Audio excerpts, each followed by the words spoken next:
Let me just give you a few cliff notes with respect to Dr. Paul Clayton. He's the outgoing chair of the Forum of Food and Health of the Royal Society of Medicine. He's a visiting fellow of the University of Oxford Brookes. He's a PhD.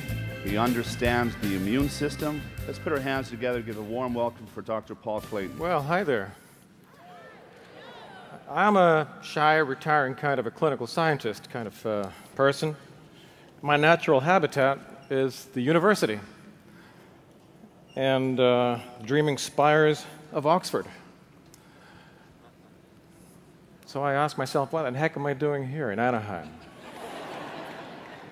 You see, what I do, I spend my time teaching, writing, running large-scale clinical trials, and publishing papers in high-impact medical journals. This is not the kind of work I normally do.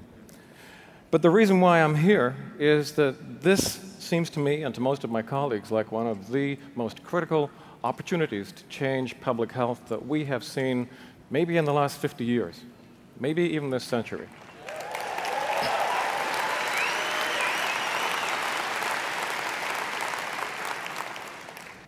So what's the most important way, the most important thing that keeps you healthy? Well, it's not Medicare, and it is not the pharmaceutical industry.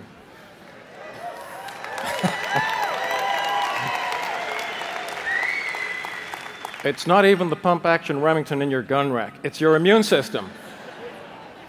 And the reason why the immune system is so important is that you are constantly under attack by viruses and bacteria. You know, Howard Hughes was right, in a way, because every second of every day, you are all, regardless of your levels of personal hygiene, just crawling with viruses and bacteria. I am too. We all are. That's the human condition.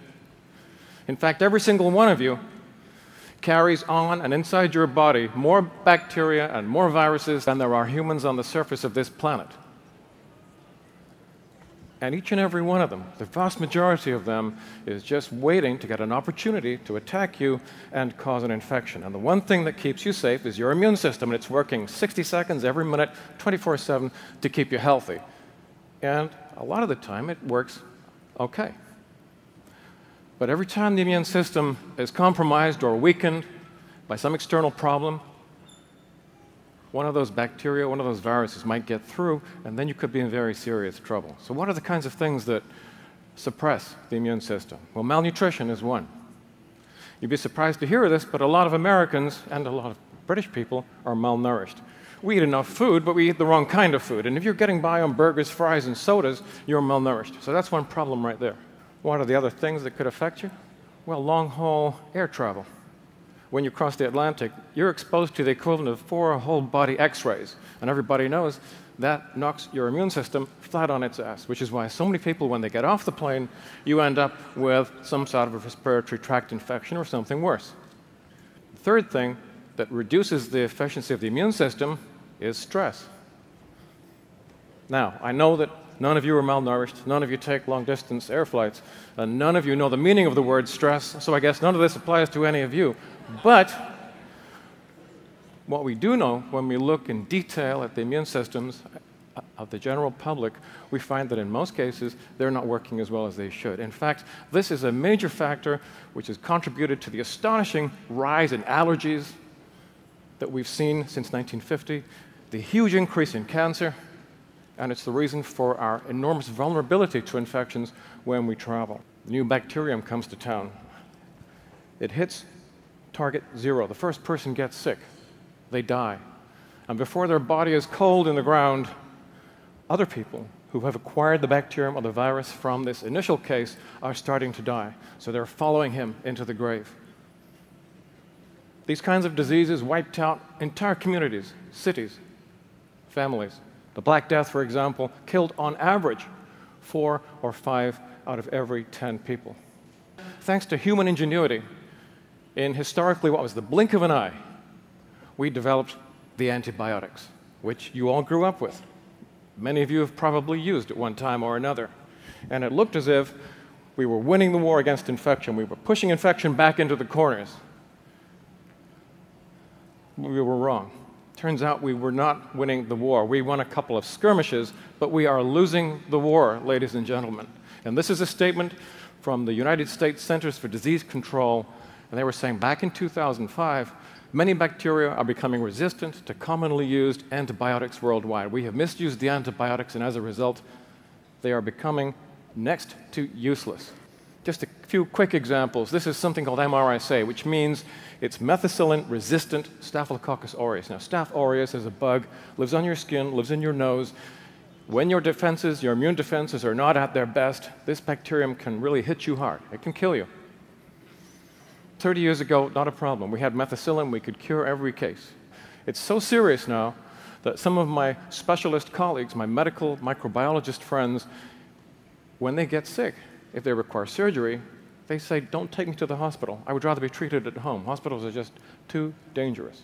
And when these bacteria become resistant, they travel around the world real fast. And this is a particular case. It was a consultant microbiologist who's a friend of mine. He picked up this particular resistant strain of pneumococcus, which is a bug that causes lung infections, in Spain. And within 12 months, that same resistant bacterium had spread all around the world. It had become a global problem. We are losing the war, ladies and gentlemen. Yeah, the reason is we're traveling too much. We are very, very vulnerable, and we are vulnerable in a way that we have never been before because of this kind of mass transit. And it's not just people. The mass transit of goods. Food, for example. This is a typical shopping basket. And when you actually analyze where these different foods come from, they're coming from all over the world, from parts of the world where sanitation is not necessarily as good as it is here, where antibiotics are misused. You are bringing all kinds of unwanted microbiological visitors into your home every day you go to the store. These diseases are entering the human population in a way that we have not seen before. We have no defenses against them because our antibiotics are beginning to give up the ghost. So how did we ever survive? How did the species survive? Well, if you have a good immune system, that will keep you safe most of the time. And it's something that we now understand is the innate immune system. This is not the fancy part of the immune system that you can manipulate through vaccines. It's a very basic, fundamental part of the immune system, and it consists of external barriers, such as the skin, which is very well designed to keep infectious agents out. Internal barriers. If you've ever wondered why you have acid in your stomach, it's because a lot of the food that we used to eat was always contaminated with bacteria. When you eat food, it falls into the acid bath of your stomach, and that kills most microorganisms. That's why we're designed that way. And then you have a very interesting and very aggressive population of immune cells which roam around your body looking for anything that doesn't belong there, a bacterium or a virus, and they are designed to seek and kill, to hunt it down and to destroy it. Very recently, in the last decade or so, we have come to understand that the immune system is absolutely dependent. It's so used to the presence of yeasts in the environment, it has become dependent on them. It depends on the presence of beta-glucans in your diet from yeast to work properly. Now, we always used to eat a lot of these compounds because they were in bread and in beer, and they were present throughout the food chain. But the food chain has changed. The bread and the beer that we consume these days has almost no yeast left in it. And because we use fungicides and we've sterilized the food chain, all these beta-glucans have gone. And our immune system, as a result, is falling down on the job. It's making us more vulnerable than we have ever been before. If, that is, you live in Anaheim or Salt Lake City or London or any one of the great developed cities. Now, in parts of the world where the environment is not as effectively over-sanitized, people are consuming beta-glucans in their diet naturally as a result of contamination, and they live in conditions which would kill you. But because their immune systems are so strong, because of these beta-glucans, they don't get infected.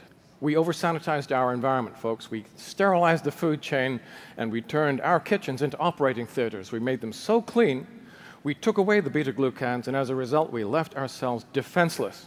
If a bacterium gains entry into your body, the first thing that happens is a couple of chemicals in the body react to it, they bind to it, and they create a complex. And what this does is it attracts the immune cells. So the immune cells come running.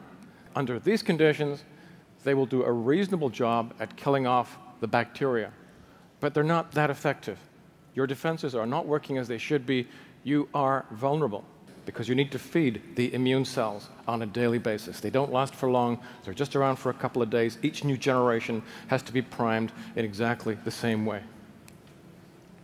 This is, I'll go back to the point I made at the beginning. What this tells us is infectious diseases of one sort or another are becoming more of a threat to us than they have been in my lifetime or in yours. The drugs don't work.